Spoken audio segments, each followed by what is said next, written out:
Today you are going to be getting back the backgrounds that you guys made, and we are going to start to work on the silhouettes that will go on top of our bright backgrounds. Today you're going to get a packet that is full of kind of inspiration inspiration images of different animals and plants that you might find in the Sonoran Desert. So you really have a lot of choice with this project. If you want to focus on the plants, you could do kind of a landscape. If you would rather focus on one specific animal, you can do one animal. It really is up to you. So here's an example of where I did maybe some of the plants and some of the animals. This one I just focused on kind of one really large animal. Here I picked an animal and added a couple smaller ones into it. And here I did more of like a zoomed in kind of close-up scene of the top of a cactus with the hummingbird sucking the nectar. So you get to decide what image you will draw. Now today, you will not be drawing directly on your background. You're gonna actually be drawing your image on a separate piece of paper. Today, when you are drawing, even though we are drawing the silhouettes, you don't necessarily have to try to draw this outline perfectly. You can break your images down into a little bit more simplified shapes. So if I was gonna do this kind of howling wolf, I might start by kind of drawing this rocky outcropping shape, or just kind of a ground space for my wolf to be on. And usually I want my pictures to probably be bigger than what's on these papers. I want them to be nice and big so they're a little bit easier to fit in. So I might draw kind of this little kind of ledge that perhaps this coyote is, or wolf is on. And then I'm gonna try to break it down into a little bit more of a simplified shape. So for the body, I'm gonna draw kind of a long skinny oval, leaving some room for my legs. So I'm gonna try to draw light, and I'm just gonna draw kind of this shape up here. I know that that is not exactly the body shape that it has, but I can then go back. It looks like his back is a little bit more curved. So kind of from this shape, I'm gonna do a little curve up. I can draw his head. It's gonna be somewhere kind of up in here. And I see that its ear kind of comes back. It's like a little triangle shape. And then his mouth comes up. There's kind of his nose and his open mouth. And I can go down from there. Now, if you mess up, it's completely okay because you are never gonna actually see this drawing. So if you need to erase and you still kind of see some of your old lines, it's okay. Don't worry too much if you've got lots of erasing marks, as long as you kind of know where the lines are that are your good lines.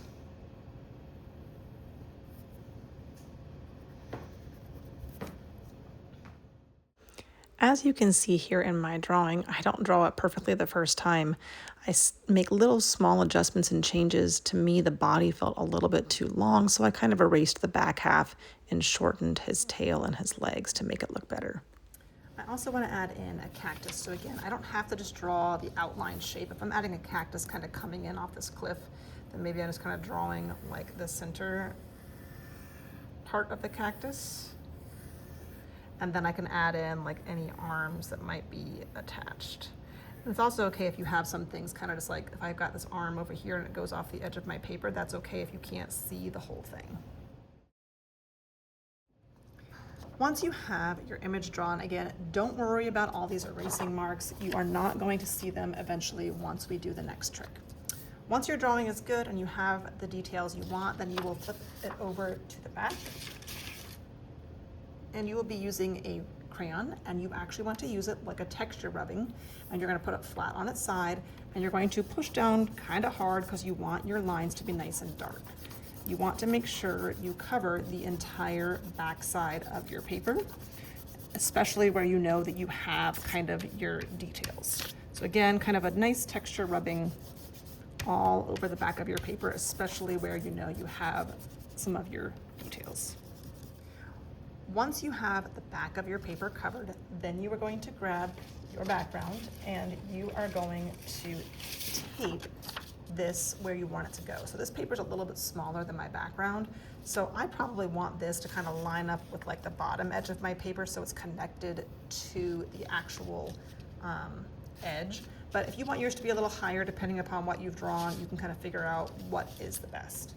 We're going to use just a little bit of painter's tape on our paper just to make sure that when we do this next part, it's not sliding around and moving. So sometimes I tell kids, when you're taping it down, try and tape it maybe a little bit so that it's kind of on this paper and your background, and it's also kind of taped to the table so that things are not moving around. And I like to just do the top corners. So it's not gonna move. The next part, I'm gonna take a dull pencil. Now, all I really have to do is just trace over all of the lines here. I'm gonna take my pencil and I'm gonna push down kind of sort of hard, and I'm gonna make sure that I'm only going over the lines that I like. If I've got some mess up lines on my paper, then I'm just not gonna be drawing those. So I'm gonna push down nice and hard and try to go ahead and kind of get all of those lines just traced over. And as I'm working, I can kind of peek, and if you look, I can actually see where my lines are. If you peek and you don't really see the lines, it could be that you didn't have enough crayon on the back, or maybe you're not pushing down hard enough with your pencil. So make sure you go over those lines so you can really see the outline of your image.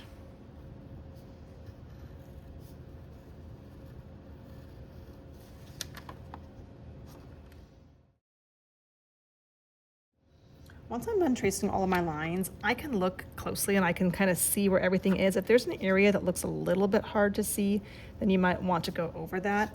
If you're having a hard time seeing it and you've traced it a bunch, sometimes if you take your crayon and you kind of peel your paper backwards a little bit, you can do a little bit more of a texture rubbing on the back if it just seems like that crayon is not getting pushed onto your paper enough. So if you're having a hard time seeing certain parts, you might want to add a little bit more crayon on the back, but I would do it without untaping your paper. That way you don't have it moving and then your lines aren't lining up.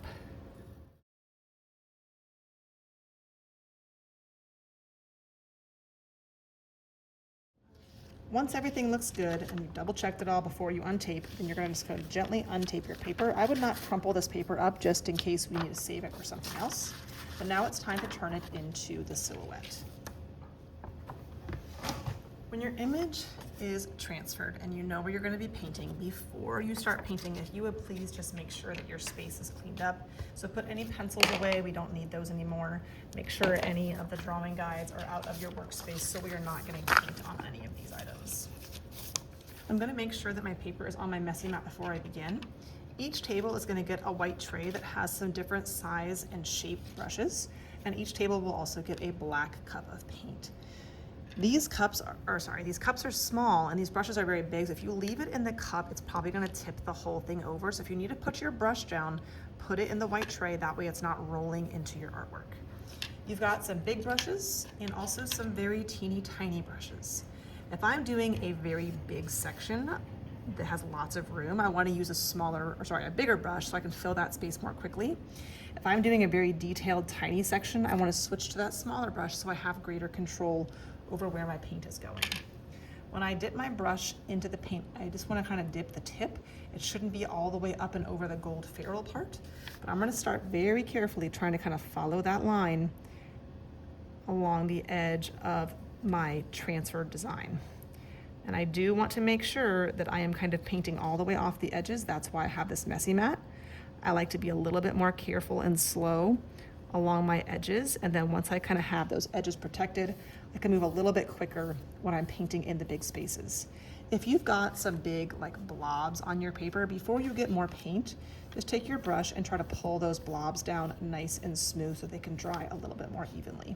If your brush is dry and scratchy, just dip that tip.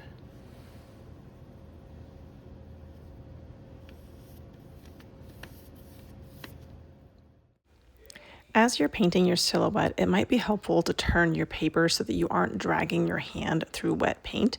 So keep on adjusting and switching your paper to make it the most comfortable for you to paint.